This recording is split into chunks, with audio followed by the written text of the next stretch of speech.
فرماتے ہیں کہ رب نے فرمایا لولا لما خلقتا، اے حبیب اگر آپ کو پیدا کرنا مقصود نہ ہوتا تو میں جن و انس کو پیدا نہ کرتا۔ محبوب اگر آپ کو پیدا کرنا مقصود نہ ہوتا تو نہ زمین کا فرش بچھاتا نہ آسمان کی چھت لگاتا۔ اگر آپ کو پیدا کرنا مقصود نہ ہوتا نہ دن کو سورج سے منور کرتا نہ رات کو تاروں والی چادر اڑھاتا۔ اگر آپ کو پیدا کرنا مقصود نہ ہوتا نہ شجر بناتا نہ حجر بناتا۔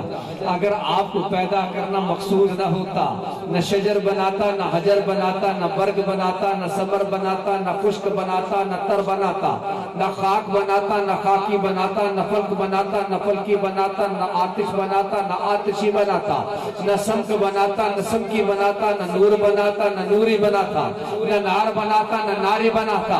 اگر آپ کو پیدا کرنا مقصود نہ ہوتا، سونا آپ کو پیدا کرنا مقصود نہ ہوتا، نہ زندگی بناتا نہ موت بناتا، نہ ہوتی جوانی نہ ہوتا بڑھاپا۔ اگر آپ کو پیدا کرنا مقصود نہ ہوتا نہ نبی بناتا نہ ولی بناتا نہ کتب بناتا نہ غنی بناتا۔ اگر آپ کو پیدا کرنا مقصود نہ ہوتا نہ علی بناتا نہ غنی بناتا نہ فاروق بناتا نہ صدیق بناتا۔ اگر آپ کو پیدا کرنا مقصود نہ ہوتا، اگر آپ کو پیدا کرنا مقصود نہ ہوتا نہ نجی اللہ بناتا نہ صفی اللہ بناتا نہ کلیم اللہ بناتا نہ ذبی اللہ بناتا نہ روح اللہ بناتا نہ کسی کو کلیم بناتا۔ اگر حبیب آپ کو پیدا کرنا مقصود نہ ہوتا، خدا تو تھا کسی کو یہ بھی نہ بتاتا کہ میں خدا۔ اگر آپ کو پیدا کرنا مقصود نہ ہوتا، اگر آپ کو پیدا کرنا مقصود نہ ہوتا، اپنا خدا ہونا بھی کسی پر ظاہر نہ کرتا۔ پھر بریلی کے تاجدار کا قلم تڑپا، کہتے لگے کہ زمین و زمان تمہارے لیے، مکین و مکان تمہارے لیے، چنین و چنا تمہارے لیے، بنے دو جہاں تمہارے لیے، ہمارے یہاں تمہارے لیے، اٹھے بھی وہاں تمہارے لیے۔ اور پھر چنین و چنا، مکین و مکان، مکین و مکان، چنین و چنا، کائنات کا گوشہ گوشہ، ذرہ ذرہ حضور آپ کی خاطر بنایا گیا۔ اور یاد رکھیں، ایک ہے طفیل اور ایک ہے مقصود۔ ایک ہے طفیل اور ایک ہے مقصود۔ مقصود حضور کا میلاد تھا تو میلاد سجایا گیا۔ مقصود حضور کا ذکر تھا، حضور کا ذکر تھا، نعت خوانوں کو بلایا گیا، نخبہ کو بلایا گیا، خطبہ کو بلایا گیا، خطبہ کو بلایا گیا۔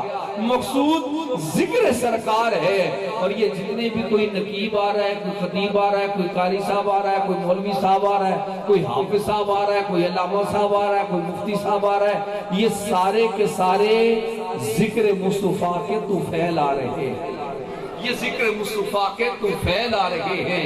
کائنات میں اگر رب کا کوئی مقصود ہے تو وہ ذات مصطفیٰ، اگر کوئی مقصود ہے تو ذات مصطفیٰ ہے۔ اور کائنات میں جو کچھ بھی ہے، کائنات میں جو کچھ بھی ہے وہ حضور کے طفیل ہے، حضور کے طفیل ہے۔ نبی سارے حضور کے طفیل ہیں، ولی سارے حضور کے طفیل ہیں، کتب سارے حضور کے طفیل ہیں، مومن سارے حضور کے طفیل ہیں۔ میں اور آپ کلمہ پڑھنے والے حضور کے طفیل ہیں، ہمارے ماں باپ مسلمان حضور کے طفیل ہیں، ہماری اولادیں پاک حضور کے طفیل ہیں۔ اور اگر کائنات میں کچھ بھی بنا ہے تو حضور کے لیے بنا ہے۔ اسی تے اس گالت بڑے راضی ہیں، حضور مجھے بنایا آپ کے لیے ہے، حضور ہمیں بنایا گیا ہے آپ کے لیے۔ اور کسی نے کیا خوبصورت بات کی، کسی نے کیا خوبصورت بات کی، کاش تیری دہلیز کا بچھونا ہوتا، کاش تیری دہلیز کا بچھونا ہوتا، رات بھر تیرے نالین تلے سونا ہوتا۔ کاش تیری دہلیز کا بچھونا ہوتا، رات بھر تیرے نالین تلے سونا ہوتا۔ کچھ نہ ہوتا، کچھ نہ ہوتا، بس تیری دہلیز کا بچھونا ہوتا۔ اور ہاتھ چومتا رہتا تیرے بچوں کے، ہاتھ چومتا رہتا تیرے بچوں کے، اے کاش کہ میں حسنین کا کھلونا ہوتا، اے کاش کہ میں حسنین کا کھلونا ہوتا۔ اور قربان جاؤں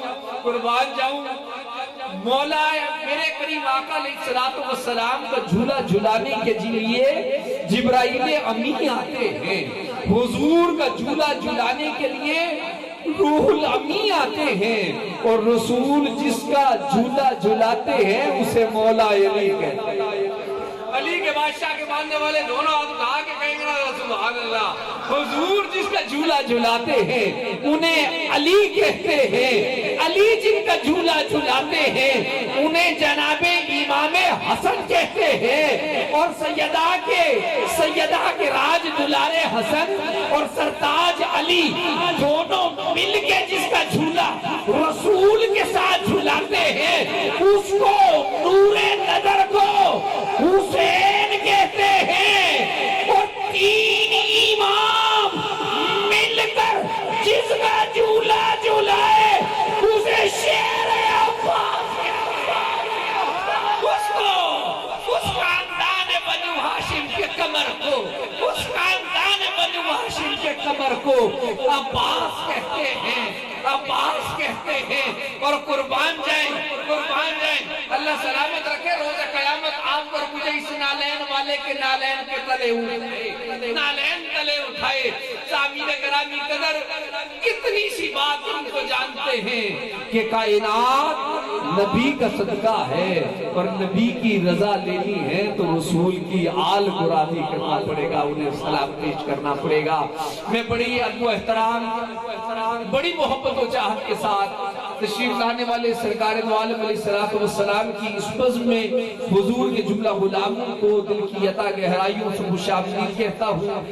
جتنے بھی احباب حضور کی نوکری کرتے ہوئے حضور کی بارگاہ میں سلام عقیدت پیش کرنے کے لیے تشریف لا رہی ہیں، سبھی کو خوش آمدید کہتا ہوں۔